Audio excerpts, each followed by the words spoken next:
We're live.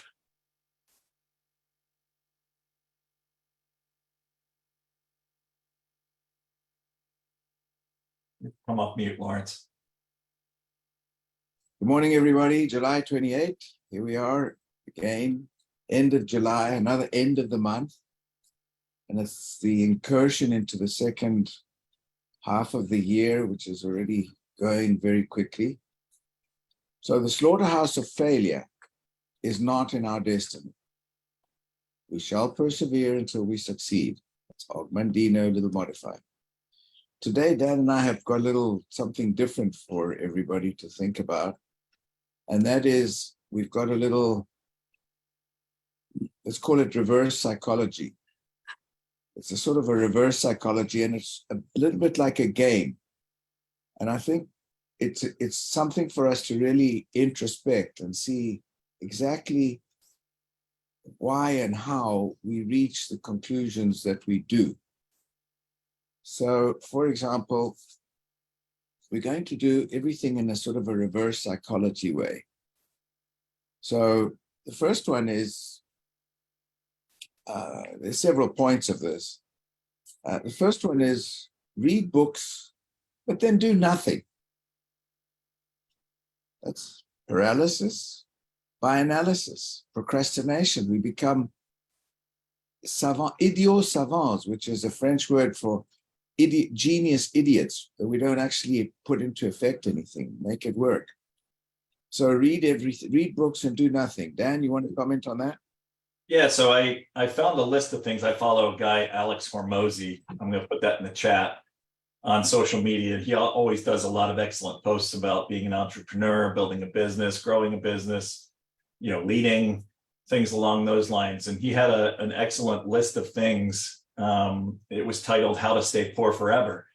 And there's too many for us to go over on this particular call, but they're things that most people who aren't as financially secure as they'd like to be find themselves doing it, or they make it their daily habits without even knowing maybe that they're their daily habits. And, each and every one of us was born poor, right? But if we die poor, we get into old age poor. The only person we have to blame for that is ourselves. And before we finish this talk in just 30 minutes, at least 8 out of 10 people will have done something that contributes to their future poverty. Only 2 out of 10 will have done what is required to remain prosperous in the future. So the question you need to ask yourself today is, am I among the lucky 2 or the not so lucky 8? Right? And as the reason we thought of this topic or bringing this topic up is that we're all entrepreneurs on this call, or we want to be entrepreneurs, or we're one-apreneurs.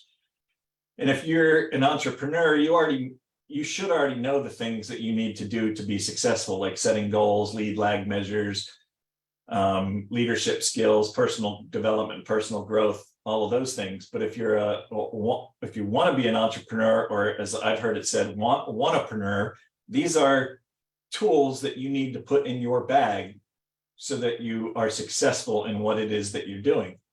And one of the things we always talk about is personal growth, and the best way to do that is read books or listen to podcasts. But I find that a lot of people that are into personal growth and listening to podcasts and trying to better themselves, they get caught in this paralysis that Lawrence talked about by thinking just by listening to podcasts about personal development and reading books about personal development, that's enough. That's not enough. You need to put what you are reading, what you are learning, what you are listening to into action in your daily life. If you're not doing that, you're going to remain stagnant and possibly even go backwards. So it's super important that if you're spending the time reading books, if you're spending the time trying to grow personally, professionally, financially, that you need to put what you are learning into action. And if you're not, the only person you have to blame is yourself. There was this skit some years ago about Napoleon Hill, Think and Grow Rich. And they had the book Think and Grow Rich, and the guy standing behind it saying, I'm thinking I'm going to grow rich. That's more or less where we we to make this point that we really should take action about everything. And we talked about luck. You mentioned luck. Luck is what is luck? It's hard work where opportunity meets preparation. So let's go through some of these things because some of them are really good. So how to stay poor forever. Take advice from poor people on how to get rich. Think about it. Every time we talk to somebody, they say, "Oh no, what? You're getting into one of these pyramid schemes, into a network marketing, into what are you doing now?" And the people who tell us are people who are really hardly any shining examples of success. It might be your a relative, an aunt, an uncle, or something who's, "Oh no, she's been in 15 network marketing businesses. They don't work." Really? Or it might be someone like Dan and I know. We've got a mutual friend who's he's actually 30 years old. He's been in 3 startups, never done a damn thing, but now he's a life coach. Now there's a good one to get advice from. A life coach who's never really done anything, who's 30 years old, lives at home with his mom, and is just a theoretical nonsense. So that's another one. Take advice. Really? Everybody gives us advice. Do we want to take it? Absolutely not. We've got to believe what you know inside. Dan, you want to comment on that one? Not only do you need to believe what you or what you believe inside, you need to surround yourself with good people. And that's what you've done by joining this group. We're all entrepreneurs. We're all willing to give you advice. Some of us have been more successful than others. Others have been more successful in different facets of their life than I have been. So there's somebody to take advice from on this call, for anything in your life, whether it be financial or emotional, relationships, leadership, whatever it may be. So you need to be concerned with who you're taking advice from and who is listening to you and who you're listening to. We all get into this trap of blaming our circumstances and blaming other people for things that aren't going right in our lives. But we can right that ship by surrounding ourselves with good people, whether it's a good author or a good podcaster and somebody who's giving sound, sage advice on the topics that they are experts in, right? So we need to be really careful about who we're listening to. If you're on this call, I want to congratulate every one of you because you're taking the first step in taking control over your finances. So many people focus on linear income instead of passive income. And what we're focused on in this business is passive income. Most people focus on linear income in the name of salary, allowances, bonuses, one-off payments. Wise men, on the other hand, focus on passive income in the name of royalties, interest rates, value addition, profit, monthly residual income. Relying on linear income is similar to using buckets to fetch water from the river, right? With time, going back to the river to get your buckets of water to stay hydrated and stay alive, you'll get too old and too tired to transport them from the river back to where you live. And so that means you'll at some point, you're going to become dehydrated. You're going to starve for as long as you don't go to that river. Whereas relying on passive income is similar to building a pipeline. It may require a lot of work up front at the beginning, but with time, you'll no longer have to go back to the river to get water. The river will come to you and you'll not starve or be dehydrated. This is the most fundamental principle of wealth creation that most are oblivious about. And if you're here, you understand residual passive income. And I commend you for being here. So that, be careful who you're taking advice from. Let's all make a concerted effort to increase our financial position, personal growth, leadership skills, all of those things that we need in our tool bag to be successful.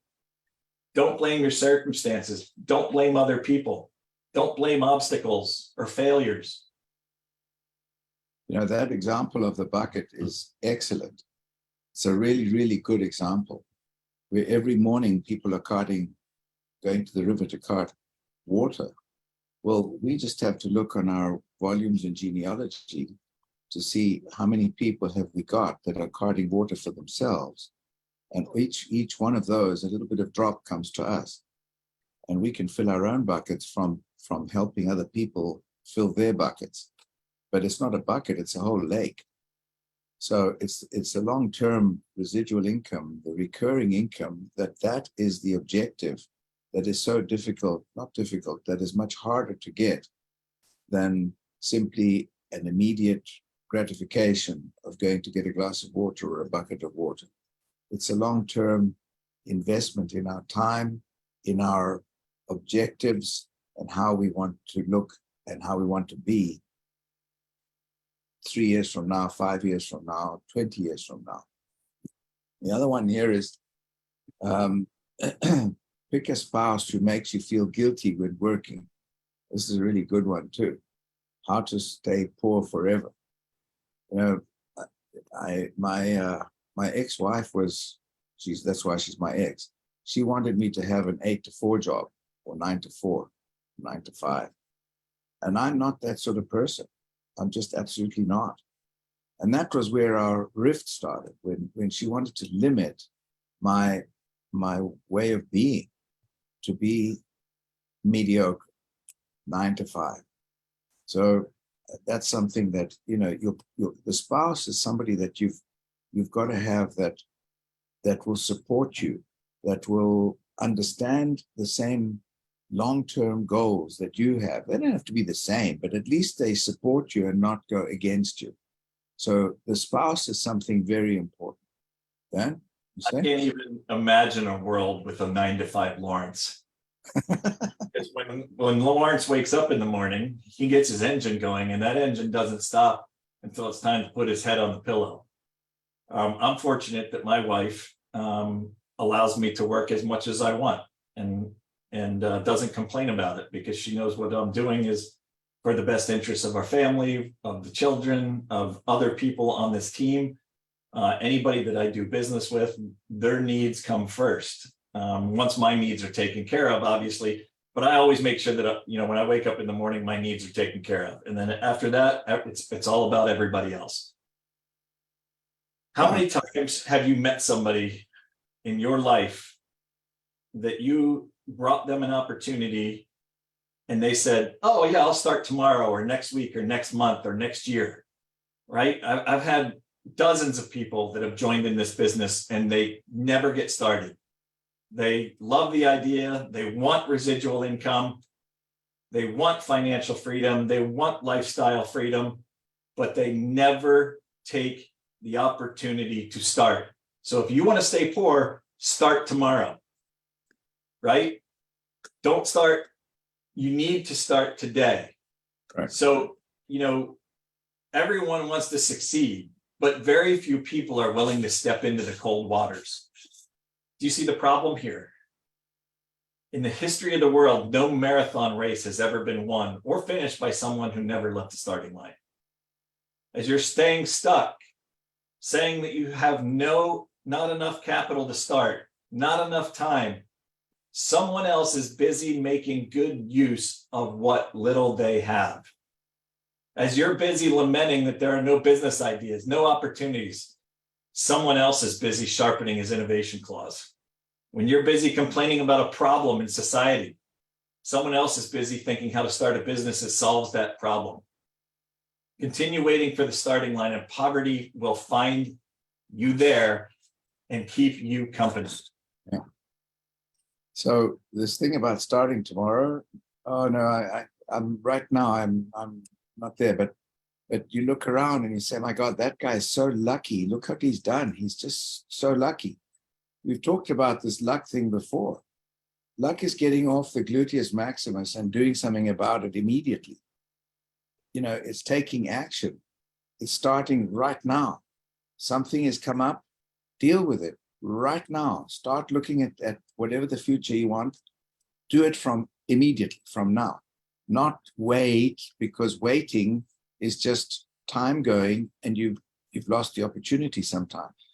Luck is where opportunity meets preparation. We're often not prepared for the opportunities that present themselves. So the other one is fail once, quit forever. It's a good one. People fail and they say, "Oh no, I failed and I can't do anymore. That's it." Well, if you fail, get up, start again. What did you learn from that? That's a good thing to fail. You need to fail because it'll humble you and it'll also open your mind to education. What did I do wrong? It's obviously my fault if I did something and I'd failed. Well, what did I do? If I failed to win a run, a marathon, not a marathon, well, whatever, for a race, did I prepare enough? Did I eat enough? Did I hydrate enough? Did I practice enough? Whatever it is. But fail once and quit forever. The other alternative to that is when you're in a hole, stop digging. But that's how people think. No, I got into a hole and I stopped digging. No, learn from the hole, learn from what you're doing. Get up and fix what you're doing, because it's not a good idea to fail and quit. Never ever do that. I have had numerous medical device sales reps that I've spoken to be really interested in what we're doing. And we have a 30-minute conversation. And they say, okay, well, I'd like to get started. And I say, well, it's $26.50 to get started, to get your scanner, that includes, a complement of our supplements, qualifies you to get the scanner, yada, yada, yada.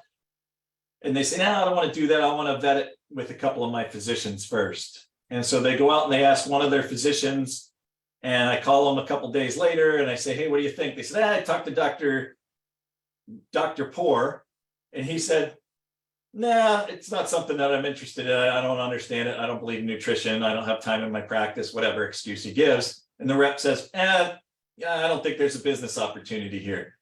Well, you talked to one person. He said no. What did you tell him? I told you to get him on a call with me, or I asked you to get him on a call with me, and let me explain the program. Let me explain the science, the innovation. So that's a great example of something that I run across quite frequently, where a medical device rep doesn't want help. He thinks he can do it all on his own. And that's one of those things that I learned. It took me a little while to learn in this business because I came from a medical device background and I wasn't used to taking other people's help or having them help me in the sales process. And so I thought I could do it myself. And I failed the exact same way multiple times because I didn't have Lawrence, I didn't have Michael Cook, Stephen Moore helped me with those calls in the beginning before I knew enough to have those conversations myself.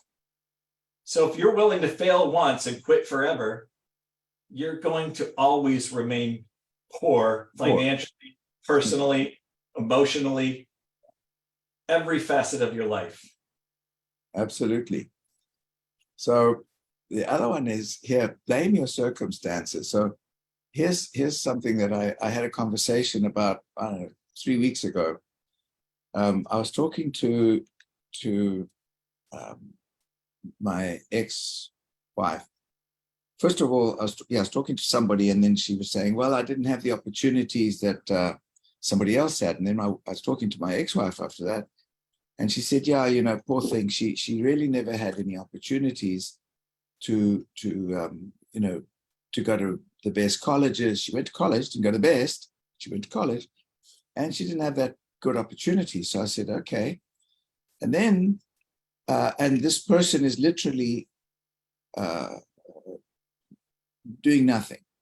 So then I said, well, I'll tell you what, I met somebody who went to University of Cambridge, and I had an hour chat with the person. And she's actually, I think, going to sleep under a bridge because she's so pathetically useless. She's got all the information. She's got all the knowledge. She went to Cambridge and she hasn't been able to apply any of it. I think she's going to be under the bridge. So then my ex-wife said, well, that I understand that, because my cousin, who didn't finish high school and who was a mechanic in Zimbabwe, just sold his private airline jet company for millions and millions of dollars in Dubai, and he didn't finish high school. And I said, well, there you go. There's one person who's been to Cambridge who's going to sleep under a bridge. And there's another one who didn't go to high school, didn't finish high school, and sold millions of dollars in a business. It's about attitude. It's about stop blaming circumstances. Take control of your own life. Know who you are.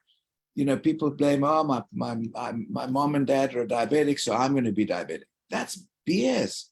Don't have to blame that circumstance either. My mom was a drug addict. My dad was a whatever. That doesn't mean anything. That's not who you are. Who are you? This is getting back to the question we always ask. Who are you in 5 words? Not, what baggage you've got or what circumstances you're trailing with you. Who are you? That's what it's about. The great thing about circumstances, or your circumstances, is that you have the ability to change them. Yes. And you have the ability to change them. Nobody else is going to change them for you. And when it comes to opportunity, opportunity doesn't find you. You find opportunity by keeping an open mind, listening to opportunities. There's so many times.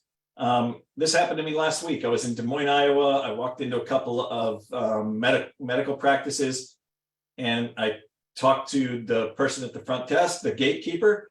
And I said, hey, I'm in town working on a project at this medical practice, and they thought that I should stop over here and speak to somebody over here about this opportunity. And I kind of briefly explained what it is, and they said, nah, we wouldn't be interested. And I'm like, you don't even know what the opportunity is.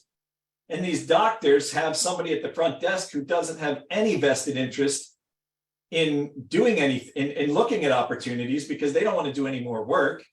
They've just been tasked with keeping people out, right? And then these doctors who aren't great entrepreneurs, a lot of them, they don't know what opportunities they're missing out on. So we need to keep an open mind. We need to listen to opportunities.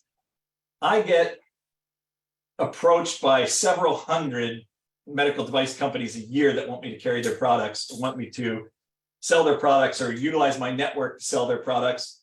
And 99.9% of them, I say, I don't have the time. I need to stay focused on my core financial products that are bringing me residual income.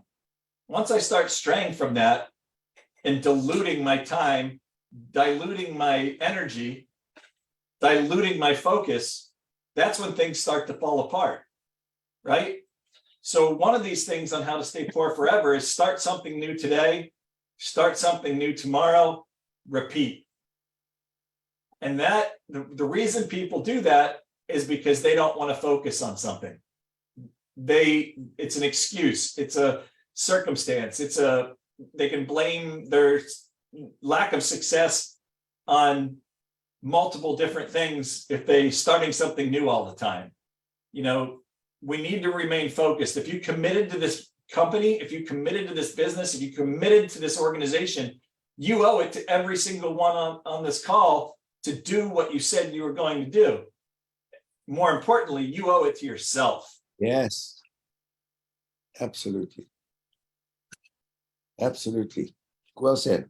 Totally agree with that. You owe it to yourself to be. And then the other question we always ask is, what do you want? Do you want instant gratification, or do you want a long-term serenity of your mind with financial stability? People say, I want a stable job. Really? Go tell me, where is a W-2 with a stable W-2? Where are they? When I was a kid, it was easy. People would go and work. My grandfather worked for Mitsubishi. My dad worked for Mitsubishi. I will work for Mitsubishi. My kids will work for Mitsubishi. Really? Well, it doesn't happen anymore. Doesn't happen. And so you've got to focus on your core value of what you want and stick to it. Don't get distracted by shiny objects. We've got 3 minutes. We've got a lot of these little. One more quick, Lawrence. And this one I love is stay busy, accomplish nothing. I've seen so many people who are hell-bent on working 9 to 5 because they feel like they've accomplished something, that they sit at a desk for 8 hours a day And most of the time they're distracted. And they don't even get the work done that they're supposed to get done. They're distracted by social media. They're distracted about family issues. They're distracted about their finances. They're distracted by all these different things, and they don't do anything to change it or accomplish things. You know, I consult with a couple of medical device companies, and they're so focused on bringing on medical device reps or reps to rep their products that they don't spend time with these reps to help them actually get off the ground floor and sell stuff. You know, they keep telling me, do you know more reps? Do you know more reps? Well, what did the reps that I brought you, what did they do? Oh, none of them have really sold anything yet. Okay, well, why aren't you spending more time with them? It's the same thing in this business. Don't go out and place 50 scanners if you're not ready to provide white glove service to every single one of those practices. Or a customer. If you sign a customer up on LifePak, start help educating them on why they should stay on this product long term. Stay busy, but stay busy because you have to stay busy, not because you feel like you need to stay busy. Well, you've got two excellent points on that. One of them is that the be busy part of it and achieve nothing. You know, that is something that is a very common thing around. People are, you know, busy not doing anything. But the second thing you touched on, I think, is huge, and that is, you know, where we're continually recruiting and you know, placing scanners, but we're not teaching, we're not understanding the flow and the actual necessity of those practices to put it into an efficient money-making machine or an efficient way to help the patient. So, for example, I used to joke about this and say, you know, a friend of mine would sell helicopters. You know, I'll buy a helicopter, but you've got to teach me how to fly the bloody thing, because otherwise it's just going to sit there. It's one thing to have the satisfaction of, you know, placing a scanner. Yay, placed 4 scanners. Okay. What do they produce? You only need 6 really, really switched on clinics to knock it out the park. But I mean, really knock it out the park. And this is where we fall down too. We get excited in the thrill of sales. This is not sales. We're not salespeople. That's not our job. Our job is not sales. Our job is service. Our job is ensuring that things happen in a positive way for the people that we're influencing, to make their decisions. It's our responsibility to make it work. Just one last one really quick, Lawrence, and Dave, we can do all these other ones as well next week. Okay. Save some of those, but the last one is going to be, do what the 99% do. Expect to be the 1%. If you're doing what everybody else is doing to remain poor, to remain, you know, stagnant in their personal growth and their leadership skills, how can you possibly expect to be in the 1%? You need to do what the 1% are doing on a daily basis. And it's everything that the 1% is doing is exactly the opposite of these how to stay poor forever tidbits that we've been going over. You know, we talk about the 1%. It reminds me of the politics, and people say the 1% of the really ultra wealthy, or the people that are really wealthy, those are the 1%. Who are they? You look around. I mean, some of these people were, you know, Jeff Bezos started in his garage. So I'm just saying, you're right. Let's analyze some of these points that we made, because I think they're relevant, very relevant, to how we act, how we comport ourselves, how we act, how we should act, and how we can help other people achieve what they want. So I think next week what we'll do, if that's okay with you, Dan, we'll do some more of these little reverse psychology things and go with that. Perfect. Does Any anybody questions, have comments? anything they want to? Yeah, any comments, questions? We've done it, Lawrence. We've knocked it out of the park. It's not. Oh no, you're not going yet. This is Okay, excellent. Thank you, guys. Because you have to, I just finished the miracle equation and I also did the miracle morning. And you just got to follow through what they're saying. I mean, it's just, you can't just read a book and say, okay, perfect. Now I'm going to be rich. You got to do it. So thank you. Yeah. Thank you. The problem is that most people keep learning, but they never get it. You know, they're Right, educated, right. but never internalize what their teachers told them. They have the knowledge, but they don't want to think too hard on how to use it. They're still stuck at the starting line because they don't want to Yeah. start small and grow bit by bit from there. You know, they want to get rich quick. You're still And a stuck. lot of them that are educated, right? Like the Cambridge, you know, they're the ones, well, I've got this education, so I should be rich. Well, you got to put it to work. I mean, I don't have a college education, but I just do what I have to do. I don't have a college education either. I dropped No, out no. of I dropped out of college with 3 credits left. Yeah. I didn't even go there. Because everybody told me I had to have a college education to be successful in my family. And Right, exactly. I got tired of school and I was going to have to go back for another semester. And I said, you know what? I'm going to prove them wrong. And I did. That was my driving force. You know, there's so many people that are stuck in the lottery mentality, hoping that one day they'll wake up and voila, you know, they're going to find the I newest won. way to get rich. That's not how it works. Exactly. It's hard work, it's commitment, it's desire, it's passion, it's believing in yourself. Consistency. 100%. Exactly. You know what? And it's 100% with you guys. Thank you for both of you. Absolutely. Thank everybody on the call for being there. Anybody else got anything they want to add? Because there's a lot of subjects on this, a lot of themes and Scalia, Joanna, anybody? No, I love it. It's fantastic, and you know, I like to go. I like to go. Why? Why do people get stuck, or why do people believe that learning is enough versus doing? And you know, recently I've done that axiology course. You know that the exercise that Charlie had talked about, and Gary DeRitter with New Me 23. And just going to your values. I think if people know exactly what their values are, it will drive them more to doing what they have to do. And you know very quickly what people's values are based on what they're spending their time, their energy, their money, and what's occupying their space. And if you can align what your values are to what your goals are in this business, I think doing what you have to do becomes natural, and it's no longer something that becomes this struggle mentally. It's just something that you are. It's identity, and it's based on just mindset, like what you guys are talking about today. Absolutely. You know, it is very easy to see what people's values are, like you said, and it's very hard to find people that have values that align with your own, especially if you're a highly motivated entrepreneur who expects everybody else to do what you want to do, or be excited about what you're excited about, or be as driven as you are. It's just hard to find people like that. And we should be looking for people that has every one of these values that we're talking about today.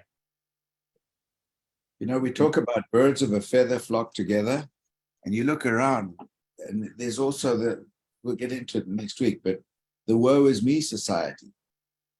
You know, people who fail tend to get attracted to each other, and they all have stories about, oh, it's terrible, I think that's bad, oh, didn't know what happened to me.